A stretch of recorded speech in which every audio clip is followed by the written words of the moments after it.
Namo tassa bhagavato arahato sama sambuddhassa.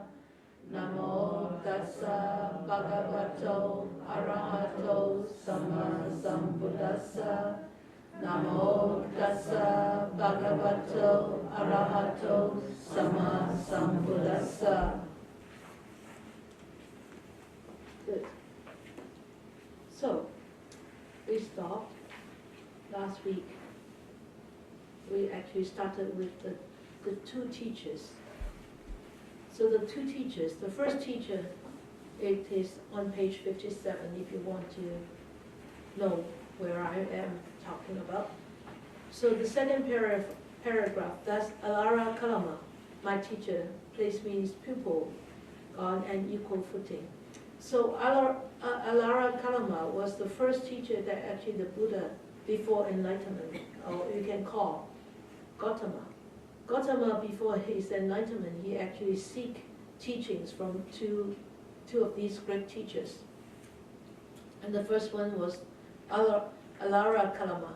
And Alara Kalama, he taught him, and Alara thought that this young man was as good as me. So he put him on an equal footing with himself and awarded him the highest honor. So he was sitting on the same level as Alara Kalama.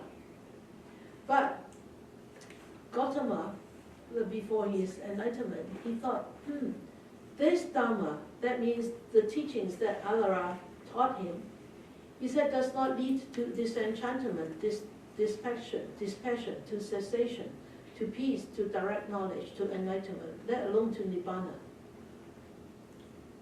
So disenchantment, dispassion, to cessation of what? Cessation of what? Disenchantment of what? Dispassion of what? Of craving? Craving? Human life. Human life. And what else? Cessation of what?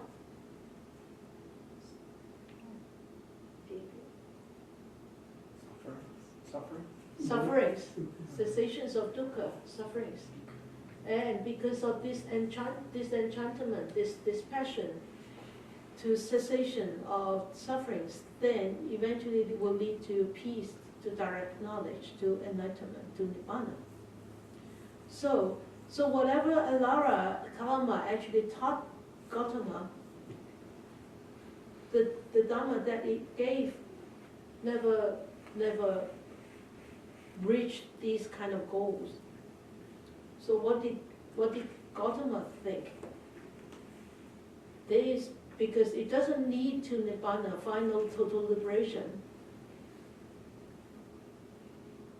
He said this will just lead to further rebirth in the base of nothingness. So what does he mean by in the base of nothingness? Nothingness. There is no self. No self. Okay, yes, no self. No material existence? No material. No material. No material existence.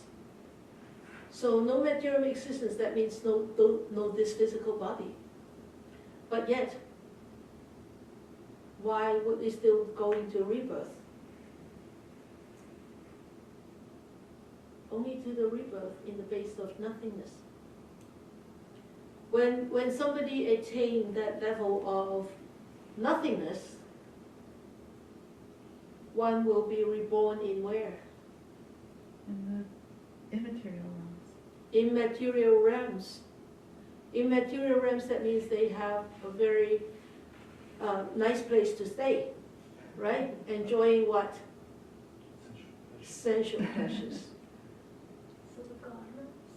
Huh? The God realms? The God realms, although you can call in English quotation heavenly realms, but not the same heaven as Christianity, okay? So make sure you understand this.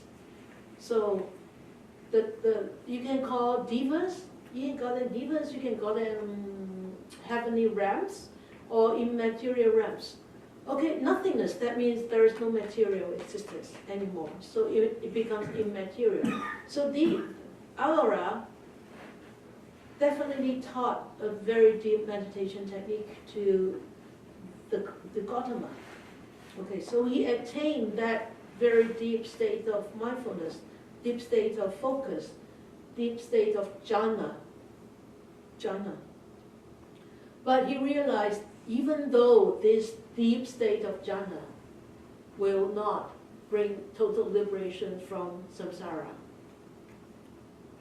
What was jhana again? Jhana is meditative state. Okay. Calm, focus, deep meditative state. Okay, Jhana, jhana.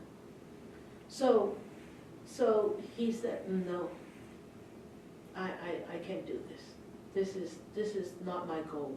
So he left Alara.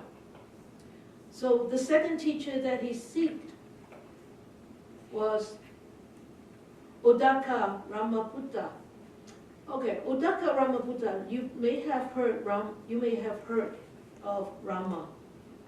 So Uddaka Ramaputta possibly is the son of the old Rama. So Uddaka Ramaputta actually taught the Gautama techniques also. And what kind of techniques? Perception and non-perception. So what does it mean by perception and non-perception? Perception, that means you will be able to perceive, and then you'll be able to, what? After perception, what is the Pali word for perception? Sanya. So what does sanya do? When you see something, you perceive it. Contact. You only contact, right? Contact. Then sanya comes into play. What does sanya do? It judges. It judges? Not necessarily jump to judges. Mental formation. Mental formation? Yes, some people use that. Be more mundane. Namarupa. No, even more mundane. Before it judges. I think you name it something. You name it, you identify it. You identify because you have experienced it before. You have learned it before. You have learned this is called wood. This is called wood. So perception is actually, I think, is quite misleading. This is called wood, but when we see it, when we only consciously seeing it, we don't know this is wood, unless we have learned. So perception is something that you have learned before, and then when you see it, when you perceive it, that means you know what it is. You think that you know what it is. Or we think that we know what it is, but we don't really know what it is. We think we know this is wood. It's called wooden stick. But really? Is it a wooden stick? So then we start to what? We name it. We start to name it. This is called wooden stick. And then we start to, actually sanya doesn't judge yet. Actually, what judges?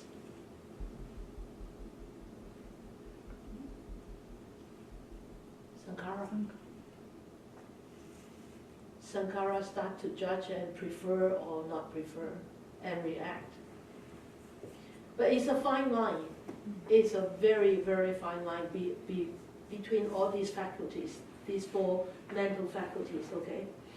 So Uddaka actually taught Gautama this perception and non-perception. Even though when there is non-perception, but it seems that, oh, he doesn't think, oh, this is a Buddhistic. There is no such thought. But deep in the mind, there is still this concept of that I know, I understand, I have experienced that before, I know what this is. There is still this very subtle conception in there. Perception and non-perception in Chinese is fei sheng, fei sheng. Okay. So Uddaka taught him this, and the Gautama thought, I dwell with direct knowledge. I have faith, I have energy, I have mindfulness, I have concentration, but this Dharma does not lead to disenchantment. Why? When somebody gives up perception, when somebody is able to give up perception, it actually is a very, very deep meditative state, very, very deep. Eighth jhana.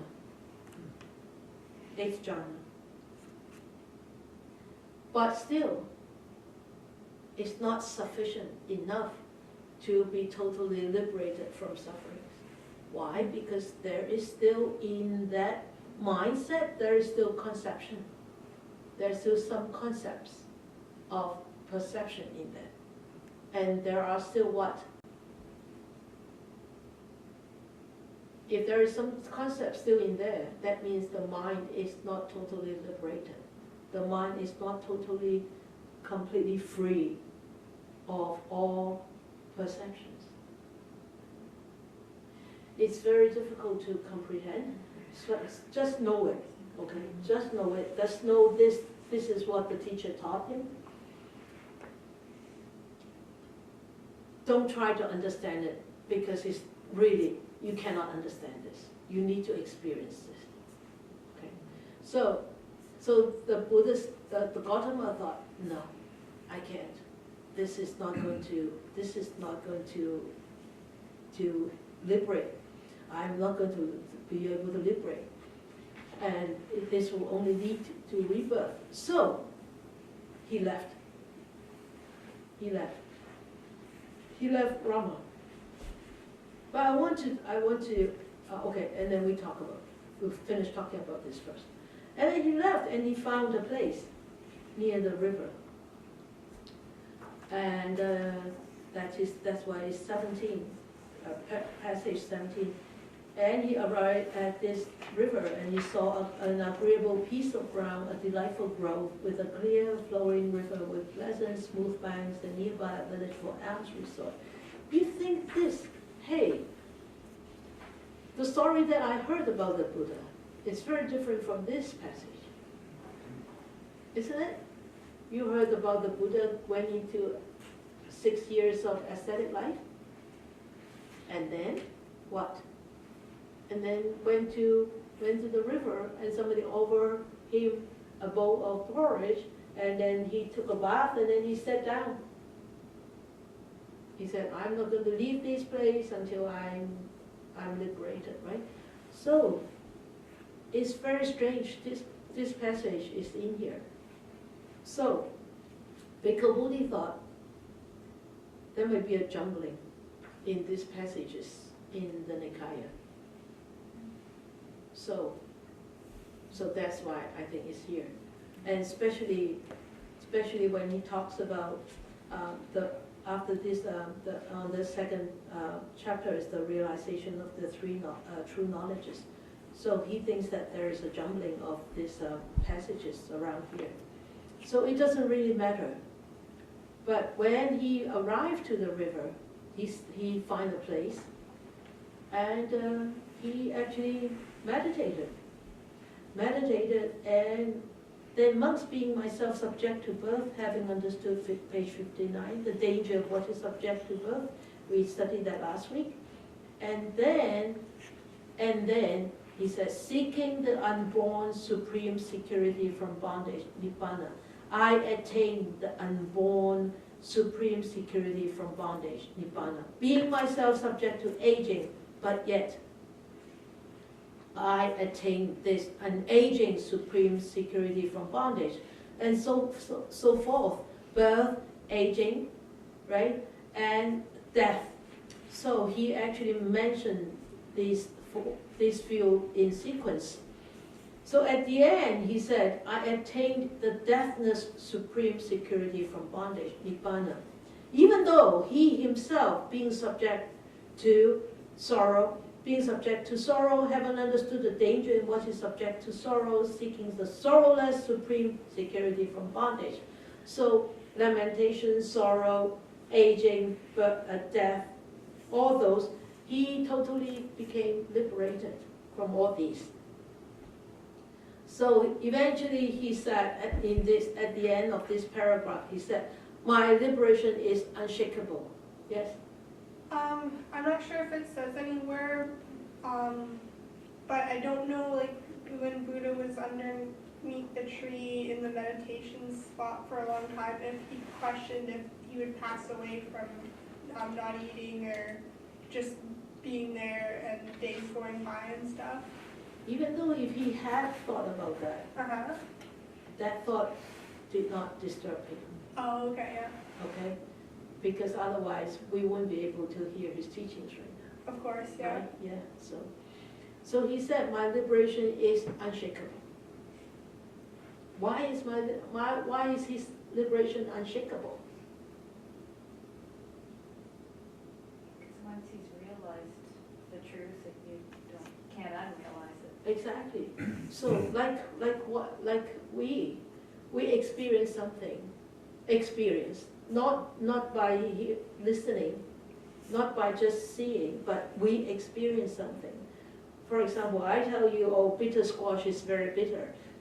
And you think, I don't know whether bitter squash is bitter, but when I smell it, it's really, really nice smell. Have you ever tasted bitter squash? Oh, you should buy some from us next year.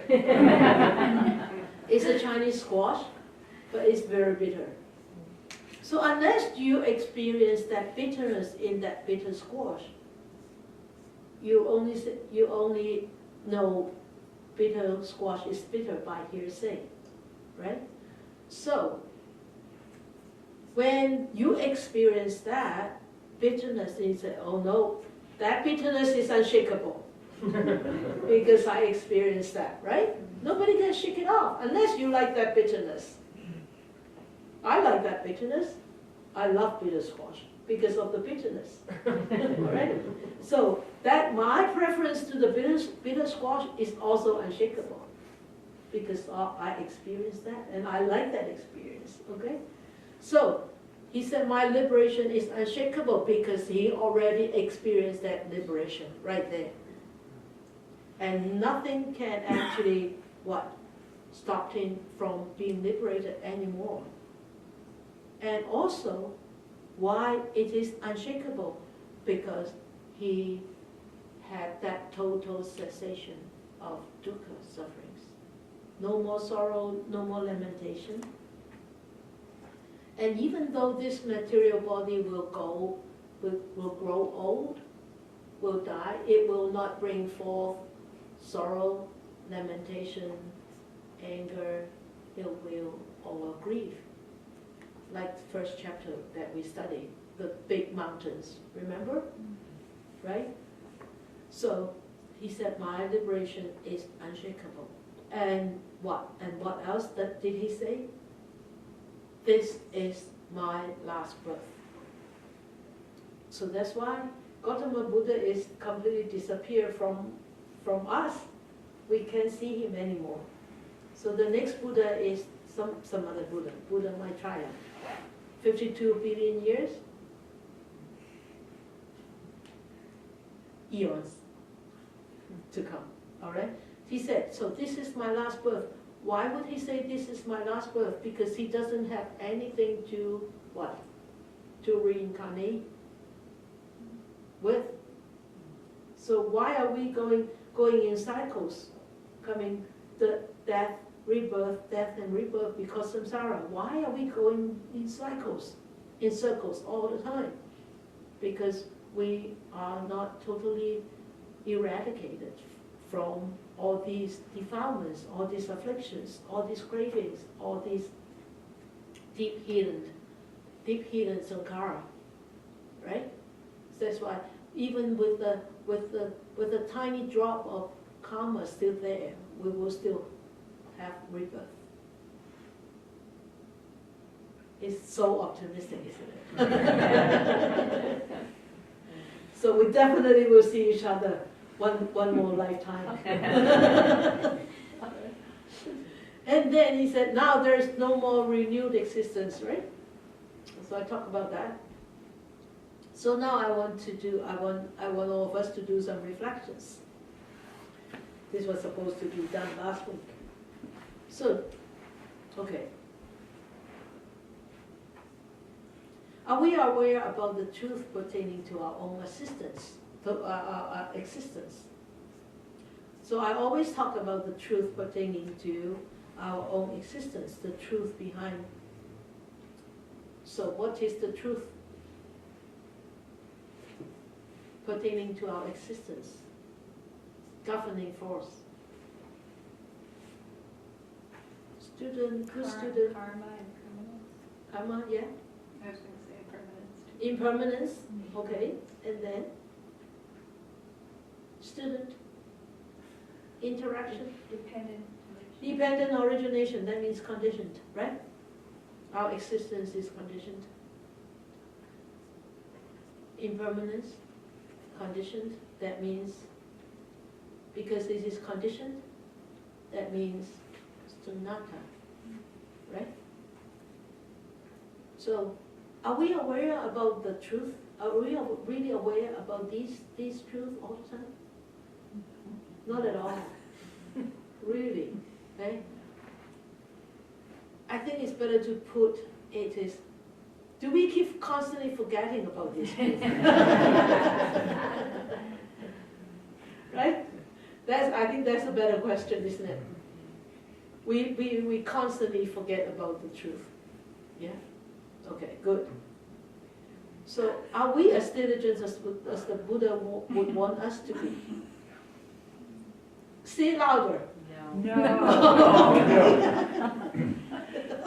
Not yet. Not yet? Okay, not yet. So there is a yet to come? Okay, good. That's very optimistic. There is a yet to come. Good. So if you had those two teachers and those attainments, what would you have done then? If you have Alara and Ramaputta there, teaching you this wonderful fifth jhana, sixth jhana, seventh jhana, and seventh jhana, eighth jhana, and you attain them, what would you have done? Enlightenment. No, what would you have done? Yeah, okay. No, not yet enlightenment. That's why they don't get enlightened. What would you have done with those jhanas? Enjoy the cake. Enjoy the cake. I like this. Really, right? Yeah. You wouldn't want to leave, would you? No. You get attached. Exactly. To that comfort and pleasure. Comfort and pleasure, and you want to stay there, right? You want to stay there. I remember I have a good friend who's a meditator, long-term meditator, 30 years, 40 years, 30 years meditator, right? And he was dying, and I went to visit him. I said, hey, I said, are you going to come back as a human being? You know who I'm talking about, right? Yeah. I don't want to mention his name, but he's dead, but I can mention his name. I said, Ronnie, are you coming back as a human being again? No, sister, come on. I'm going to go up there and have some fun first. He said he wanted to take a break for a while. Yeah, he said, no, this life has been too difficult. I want to take a break. I'm just going up there to have a few lives, enjoy myself. But, after that few lives of enjoying yourself, then you have to come back. Not necessarily as a human being. It could be as a doggy. You'll be lucky to be like donkey like Odie, right? To be living in the nunnery, being so pampered by so many people, and be a vegetarian. Yeah. But so look at this. We can easily be trapped. We can easily be trapped. That's why he talked about the realization of the three true knowledges. That's why Bhikkhu Bodhi put these together. I think it's so clever.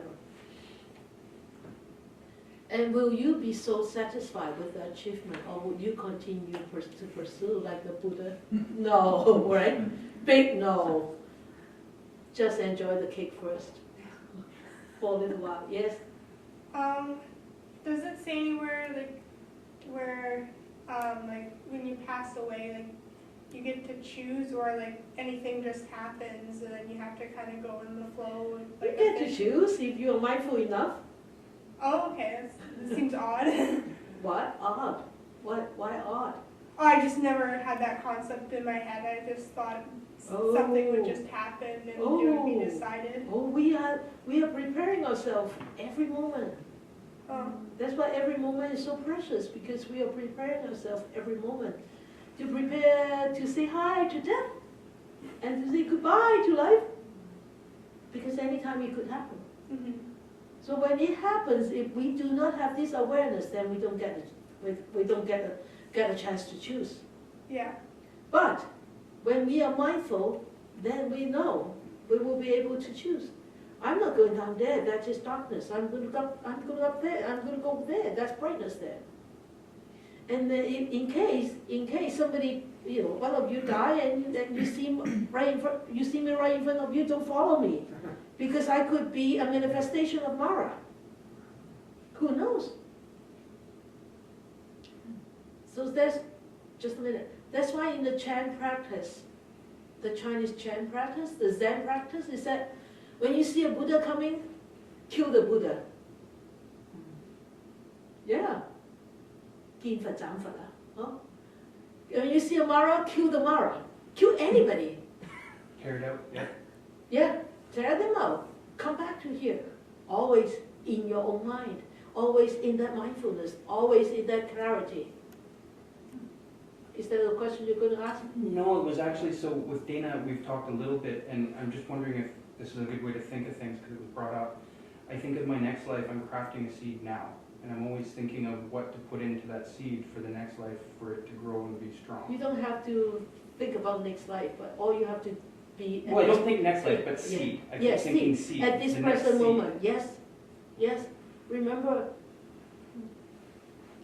I think I talked about this long time ago, the 4 great efforts, right? The 4 great efforts, remember? I don't know whether you have listened to it. The 4 great efforts is, that means you observe yourself, this is wholesome. This is the wholesome trait. And do I have this wholesome trait? If I don't have it, I plant a seed of wholesome trait. And if I have it, I strengthen it. Okay? Then you see, oh, this is an unwholesome trait. For example, anger, ill will, animosity, craving, or delusion, illusion. Those unwholesome traits. And then you think, hey, I check myself. Do I have these unwholesome traits? If I do, what should we do? We try to clean it out. We try to correct it. We try to change it, right? We try to really purify ourselves from there. And then you check yourself, if I don't have those unwholesome traits, make sure we don't plant one. Make sure we don't plant one. Okay? So that mindfulness is a guard. It's a shield. Without that guard, you can easily fall into the trap, into that path of unwholesomeness, because you're not mindful. We are not mindful, right? So it's so important. It's so important that mindfulness is the first door, and it's really also the ultimate door. That to keep the wholesome in and to keep the unwholesome out. Okay? Right? Good. So make sure that we are not satisfied, okay, with whatever achievement that we are going to attain this lifetime. And I mean, if you vow to spend a couple of lives up there, it's okay, as long as you are prepared that you're going to come back sooner or later, okay? And not necessarily as a human being, okay? It could be as a cow, it could be a goat, or it could be an ant. You never know. So Sifu, is this about the power and the importance of intentions and vows and Of course. how? Yeah. Because I would imagine the Buddha would have had a very strong intention to keep going past Yeah. the cake. Yeah, yeah, yeah. I mean, remember when he actually was with these two teachers, he attained such jhana, but he knew it is not going to be liberating. So he came back down to the fourth jhana. And remember, when he was little, his father took him out and he saw a plowing. He saw plowing the field, and he saw how hard the cattle was working. And when he plowed up the dirt, and how many worms and insects were being killed, and he saw the farmer working so hard on a really hot day, all sweat and everything. And he was sitting beneath a tree, and of course, the Buddha had so many past merits. And he sat underneath the tree looking at this, and he thought, wow, this is so much suffering. And he naturally went to his breath and went into fourth jhana. And when he was sitting on this place, he remembered that experience. That's why he went back into fourth jhana and pursued on this path of enlightenment. And he attained it. Not with eighth jhana, not with seventh jhana. Why? Because they don't have a material body. They do not have a material body. That's why having a human life is so precious, because we have a material body and we have this human mind to be able to experience, to be able to correct, to be able to change, to be able to develop the right kind of intention. Hey! Right? Always bear in mind the precious human life. Always bear in mind this point. My life is so precious as a human being. Coming to this, I want to talk about these two teachers. And after enlightenment, the Buddha went wanting to go and teach who? First, His teachers. these two teachers. And he found out what happened. They were both dead. They are both all died. Alara died 1 week before the Buddha enlightenment. And Brahmaputra died the night before. Oh, impermanence, right? And so, after that, Buddha was asked the question, why, with your power as an enlightened being, with your power, you can easily go up to heavenly beings, because with that supernatural power, he can travel everywhere, right? The Buddha said, it's not going to help. Because even though when I reach to the heaven, when I appeared before these two teachers, what would these two teachers do? They would just say, hi, Gautama, and bye. Because the sensual pleasures, they are so indulged in those sensual pleasures, they didn't really realize that was Gautama Buddha coming to tell them about his realization. Because they don't bother. why we need to bother, right? Even this life, if people are so rich and so famous, then why do they bother to actually to go and help others? But some people do bother, but that's the same as the Buddha. So these two teachers, the Buddha said, these two teachers will not realize that, will not understand my teachings.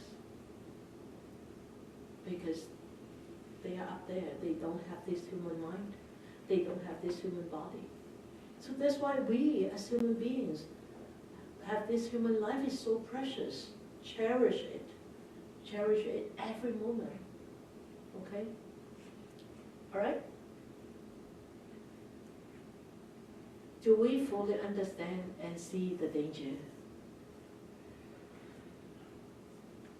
Louder. No. Oh, we don't see the danger. No, we don't see the danger. But I hope that, after studying this, I hope you will start to see the danger a little bit more. Every now and then remind yourself of this danger a little bit more. Okay? So the realization of the three knowledges. Satchaka asked two questions in the beginning of this passage. Satchaka, who was greeted by the Buddha as Ajivisana. So probably he's got two names. Okay. So Ajivisana actually is the same Satchaka. Okay. So Satchaka asked two questions. What are these two questions? He said, has there never arisen in you, Master Gautama, a feeling so pleasant that it could invade your mind and remain? So he asked this question. Isn't there, didn't you ever feel a pleasant feeling so much that invade your mind? What did the Buddha say? He didn't answer. And then the second question Satchaka asked, have you ever experienced such a painful feeling that it could invade your mind and remain? Invade is just minimal, but remain. That's the key word, remain. So what did the Buddha say? The Buddha replied, he's so wise. He said, before my enlightenment, when I was still an unenlightened bodhisattva, I thought to myself already at that time, household life is crowded and dusty. I always say this. And I always like to remind householder. As a householder, you should tell us, the monastic, why would household life so crowded and so dusty? Who said kids? You? Is it you? Okay, kids, okay. Materialism. Huh? Materialism. Materialism, yeah? Busy. Busy, eh? Yeah, even retired. Really tired. Yeah? And what else? Desires. So much desires. So much desires. When you are in your teens, you want to finish university, and you finish university, you want to get a girlfriend or boyfriend, and then having a boyfriend, girlfriend, you want to get married. After you get married, you want to have a family, and then you have kids, and then when you have kids, you want the kids to be good, you want the kids to behave, you want the kids to go to university. If they don't, then you're all messed up. And then when they go to university, you start to worry: are they Are they really behaving? Are they studying? Are they going to find a job? And just all these is already dusty enough, isn't it? So crowded. And look at this hall. This is a 750 square feet hall. We have only minimal furnitures. But look at your home. How much furniture do you have? How much gadgets do you have? And look at your wardrobe. How many clothes? Oh. Do you want some of my robes? I'm cleaning out. You want some of my robes? You know, what I think is crowded and dusty is here Of course. because of everything else, But crowded and dusty is here for everyone, including the monastic. But it actually means household life because of here. That's why you remain as a householder, right? And when you are a householder, then the life is really very different, right? Our life is very routine, so routine. So we get up and then we meditate, we eat breakfast, we meditate, then we read the Dharma Sutra, then we go, somebody go and cook lunch, and somebody go into the field, and I go and study, or I go for meeting, or I go to the construction site, and then 6 o'clock we meditate, and 4 o'clock the evening service, and then after meditation they do prostrations, after prostration they take shower, and after shower they go to bed. Every day, their routine. We don't have much time to think about, what movie I'm going to see tonight. What bread I'm going to get that's from Silver Hills tomorrow, or advertising for Silver Hills. And then, hey, holiday is coming. I need to plan for my holiday. Hey, where should I go? Which place I haven't been to? Let us go there, right? And then you plan and you plan. That's why it's crowded. It's crowded by all these mundane material things. The pleasures, the sensual pleasures, not by renunciation. Yeah? So. I think too that we're so busy and we're so crowded and we're actually creating that dust because it's like I can actually see stamping around on dust around us. Yeah, that's why. Yeah, you dust it up. Yeah. You actually dust it up all the time, right? So, of course, but not everybody can be a monastic. Right? I mean, I don't expect that is because human generation needs to go on, so you need to reproduce human beings. But at least even knowing that householder life is very crowded and dusty, now you know this, then you can actually try to be less crowded and less dusty, right? Little by little, then that's what the Dharma is for us to be improving all the time, not regressing. Okay? And life gone forth is wide open. Of course it's wide open. And it is not easy while living in a home to lead the holy life utterly perfect and pure as a polished shell.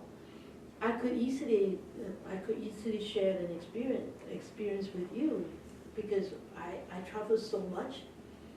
And when I travel, I sometimes I stay in hotel, and sometimes I stay in people's home.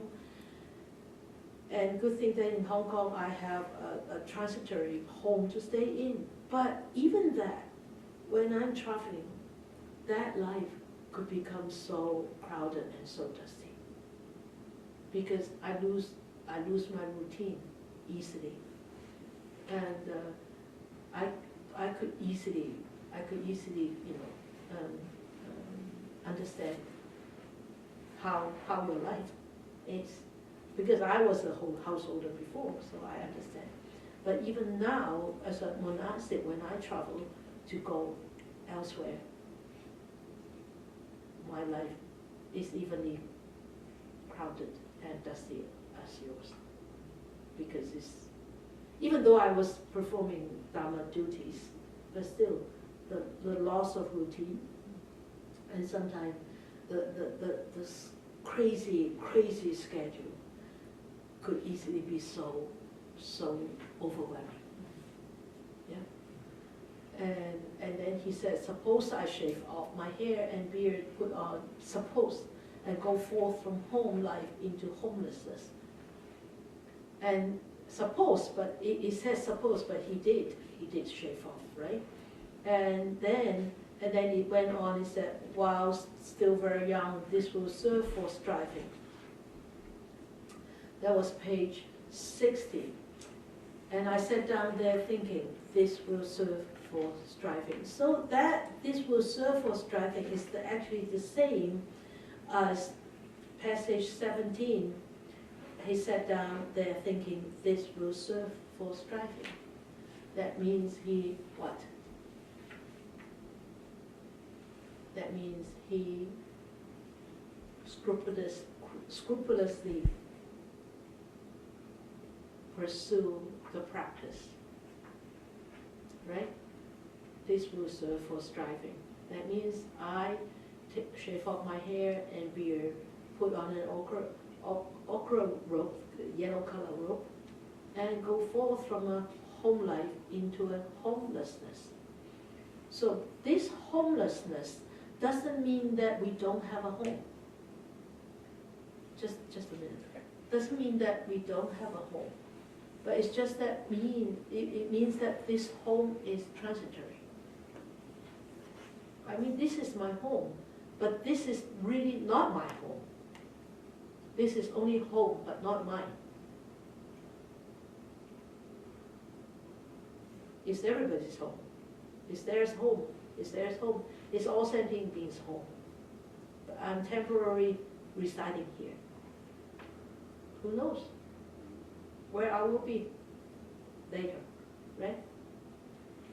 You're saying like when like traveling gets dusty, as you say, like mentally with stress to not have the same routine that you would have daily, or is it just without Dharma times certain through the day it can No, I still meditate Uh-huh. regularly. I still meditate 2 hours a day regularly, even though when I travel. Yeah.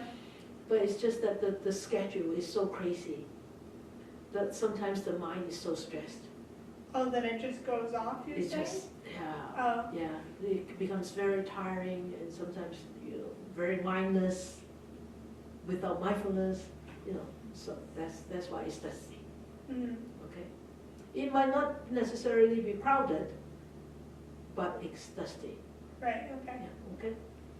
So later, while still young, and he actually, really renounced that householder life, and he said this will serve for striving, and I sat down there thinking. So that goes back to when he actually took that seat along the river. Okay, and then now when he sat down, I will overrun a little bit because I wanted to finish these 3 similes. Otherwise, we keep going back. If anybody is rushing to leave, you can leave. If not, then you're welcome to stay. So, when during his process, that path to enlightenment, he said these 3 similes came to me spontaneously.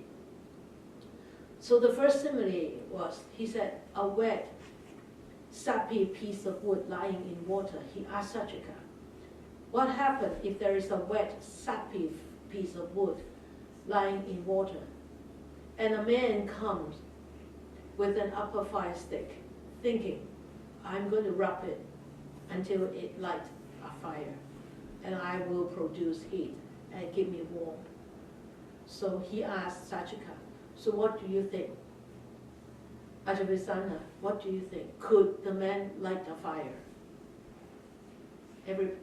All of us know it can't, right? So Eventually the man, he said what? Eventually the man would reap only weariness and disappointment. Why? Because he couldn't light the fire, because the wood is wet. So this is the first simile. Let us look at all the three similes, and then we'll go through this discussion. And he said, those ascetics and Brahmins who do not live bodily withdrawn from sensual pleasures, whose sensual desires are infatuation for sensual pleasures have not been fully abandoned and suppressed internally. Okay? Internally, remember. Whether they can feel or not feel the painful racking, piercing, I simplified the two passages. Piercing feeling due to exertion, they are incapable of knowledge and vision, and thereby incapable to attain supreme enlightenment. So that's the first simile. And the second simile is nearly the same, but it's different. It's the wet, sappy piece of wood lying on dry land, far from water. Okay? Far from water. The first one is in water, and this is far from water. So it's the same. A man came with a fire stick and wanted to light it up. Could he light up this wet, sappy piece of wood lying on dry land? No. We all know no. Why? Because it's wet. Right? It's still wet. So he keep on saying, so to Ajita, same with these ascetics and Brahmins who live bodily withdrawn from sensual pleasures, but whose sensual desire has not been fully abandoned and suppressed internally. Even though they feel the painful or they don't feel the painful, they are incapable of knowledge and vision and attain supreme enlightenment. So that's the second simile. The third simile is, suppose there were a dry, sapless, look at this, it's sapless, piece of wood lying on dry land, far from water. That means this piece of wood is very dry, no sap, no water. And a man came with an upper fire stick and thinking, I shall light a fire. What do you think? Can he light a fire? Of course, because both are dry, right? Yes, because this is a dry, sapless piece of wood and it is lying on dry land far from water. So it's the same as before, but this is different now. They are withdrawn, who live bodily withdrawn from sensual pleasures, and who actually has been fully abandoned. There's these desire, affection, and also being suppressed internally. This word suppressed, I really don't agree with the word suppressed. Yet, in the Pali dictionary, that word actually means suppressed. I think it should be eradicated rather than suppressed, because if it's suppressed, that means there is still a leftover, right? And so they are capable of knowledge and vision and attain supreme enlightenment. Even if they do not feel pain, or even if they feel pain. Okay. So what is this sap means?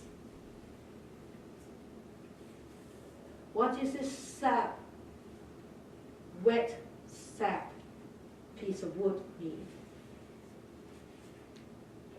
Our defilements and our afflictions. But in here, Oh. in this passage, Physical sensual desires. sensual desires. Yeah. So, and what is the water means?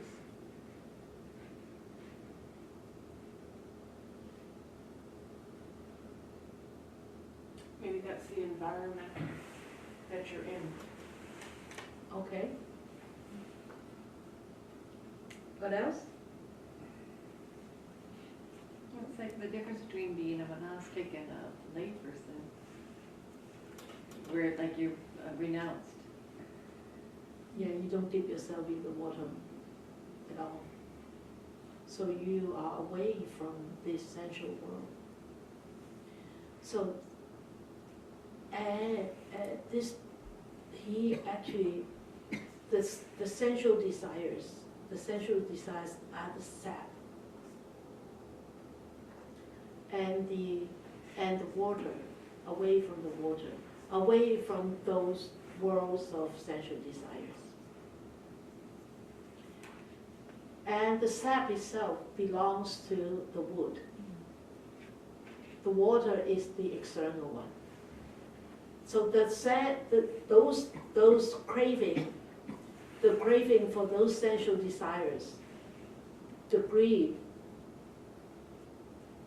the wish is the sap, isn't it? So that's why he said, fully abandoned. Fully abandoned, that means I am away from the water. Suppressed internally, or eradicated completely internally. That is, I am totally dry inside. You see, both inside, outside are dry. In between also is dry. Right? So that means, so you have to, when you read passages, think, understand what does it mean. It seems very straightforward, but you need to understand why did he say sap? Why did he mention water? Away from water and sapless. Right? Okay? Great. May these blessings extend to all, that we with all the other living beings together will attain the Buddha way. May more and more people will encounter the words of the Buddha, study them, practice them, and help themselves to liberate from their own entanglements and be truly free, happy, and peaceful.